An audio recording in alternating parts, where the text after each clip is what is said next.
Ce que le chômage m'a appris sur l'argent. Ce contenu est à titre informatif et basé sur mon expérience personnelle. Il ne constitue pas un conseil financier. Pourquoi la tranquillité d'esprit est le meilleur retour sur investissement? Le chômage a été une épreuve pour moi, mais il m'a aussi rappelé que la paix intérieure est le meilleur retour sur investissement. Le jour où j'ai perdu mon emploi et où j'ai pris du recul. En mars 2025, j'ai été licenciée d'un emploi qui m'épuisait depuis des mois. L'ambiance était toxique. Harcèlement, cris et absence totale de direction. Mon mari s'en est rendu compte avant moi. Je n'étais plus moi-même. Quand j'ai perdu cet emploi, ça m'a fait mal. Mais ça m'a aussi libérée. La moitié de nos revenus a disparu du jour au lendemain. Et pourtant, j'ai pu respirer à nouveau. C'est ainsi qu'a commencé mon parcours de 8 mois au chômage et que j'ai découvert ce que signifie réellement la sécurité financière, la gestion budgétaire et la tranquillité d'esprit lorsque la vie ne suit plus les règles établies. Cette expérience a renforcé tout ce que j'enseigne sur la gestion budgétaire ciblée. L'argent, ce n'est pas seulement une question de revenus, c'est aussi une question de protection. C'est précisément pour cette raison que je crois en une gestion budgétaire qui a du sens. Mettre en place des mécanismes qui protègent votre vie. Cette période de chômage n'a pas seulement bouleversé mon quotidien, elle a également transformé ma façon d'appréhender l'argent. Voici les leçons que j'en ai tirées. Leçon numéro 1. Constituez-vous une réserve de sécurité avant d'en avoir besoin. Quand j'ai perdu mon emploi, j'ai réalisé que tout allait bien. Non pas parce que j'avais un plan, mais parce que je m'étais préparée. Mes économies sont devenues mon point d'ancrage et ma source de sérénité. Je répartis mes économies en 3 parties. Un tiers pour l'avenir de mes enfants, pour les aider à réaliser leurs rêves, même si pour l'instant, cette partie est mise en pause. Et ça ne me dérange pas, car je sais que c'est temporaire. Un tiers pour mon futur moi, pour des projets ou des initiatives qui me procurent de la joie. Un tiers pour les imprévus, notamment pour aller voir ma mère quand c'est nécessaire. On entend souvent cette question: quand dois-je commencer à épargner? La vérité, c'est qu'un filet de sécurité n'a pas de date de début, car l'incertitude n'en a pas non plus. Tout le monde ne vit pas le chômage de cette manière. J'avais un soutien, un partenaire et quelques économies. Et cela fait toute la différence. C'est précisément pour cette raison que la protection financière n'est pas facultative. Elle est structurelle. Leçon numéro 2. Redéfinir la gestion budgétaire. C'est une question de prise de conscience, pas seulement de revenus. Juste après mon licenciement, mon mari et moi avons eu l'une des conversations les plus sincères de notre mariage. Nous savions tous les deux que nous devions réorganiser nos responsabilités financières. Nous avons fait le point ensemble. Urgent, notre prêt immobilier et nos factures essentielles. Indispensable, les dépenses récurrentes telles que les primes d'assurance et les frais de scolarité. Besoin, ce à quoi nous accordons de l'importance, mais sur quoi nous pourrions faire des concessions.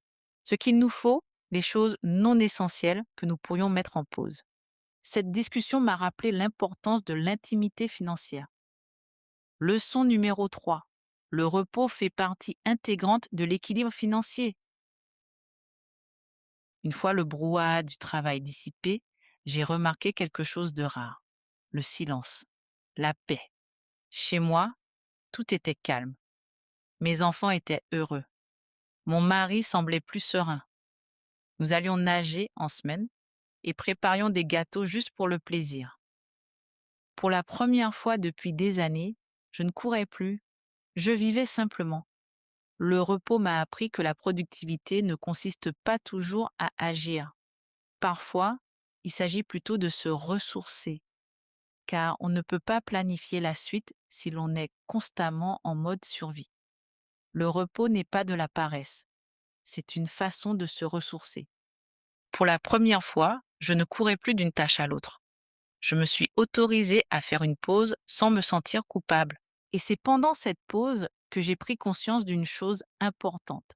On ne peut pas prendre de décisions financières éclairées lorsque son système nerveux est épuisé. Le repos m'a apporté la clarté.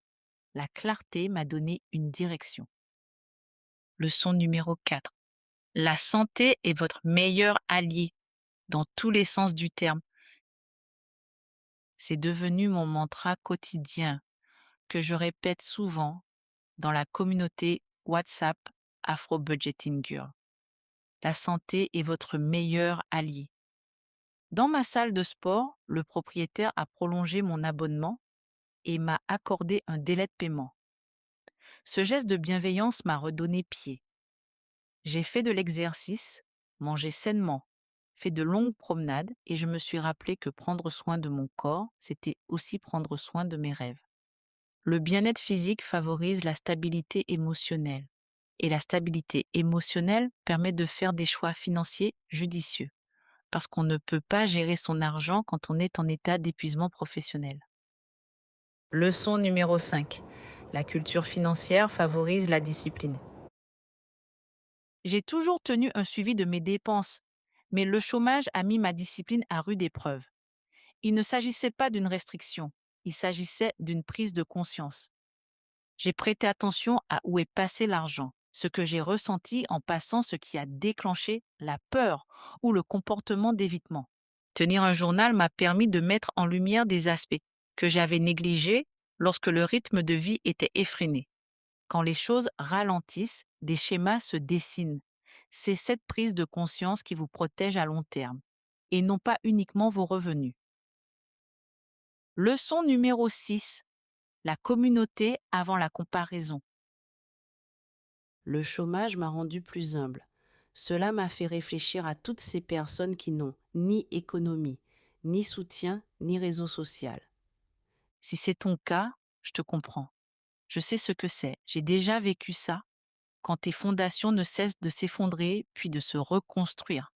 Quand tu en as assez de tout recommencer à zéro. Il y a eu des jours où j'avais envie d'abandonner, d'arrêter d'essayer, d'arrêter d'y croire. Mais je ne l'ai pas fait. J'ai tendu la main. Je me suis appuyée sur mes proches. Et j'ai appris que la communauté fait partie intégrante de votre filet de sécurité financière. Ne laissez pas la honte vous isoler. Votre situation financière ne vous rend pas moins digne. Vous êtes un être humain et la guérison prend du temps. Redéfinissez la richesse selon vos propres critères. Cette période de ma vie m'a appris que la santé mentale est le fondement de la santé financière. Établir un budget, c'est suivre à la fois ses revenus et ses dépenses et connaître ses limites. La santé, c'est vraiment la richesse. La communauté, c'est la force. Allez vers les autres. Ne restez pas dans votre coin. Si vos bases financières ont été ébranlées à plusieurs reprises, je vous comprends. Je connais la douleur que causent les angles morts financiers et les revers. C'est par la prise de conscience que commence la guérison. Alors, commencez là où vous en êtes. Avancez petit à petit. Reposez-vous pleinement.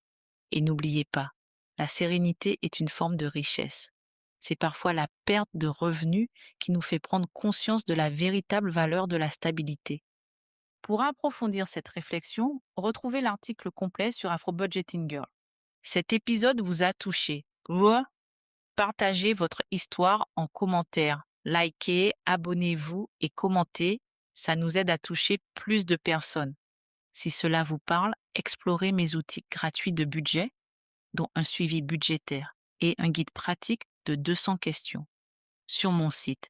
Et abonnez-vous pour un accès anticipé à la masterclass budgétaire avec intention. Car budgétiser ne concerne pas seulement l'argent, c'est gagner en clarté, en résilience et choisir la liberté plutôt que la peur.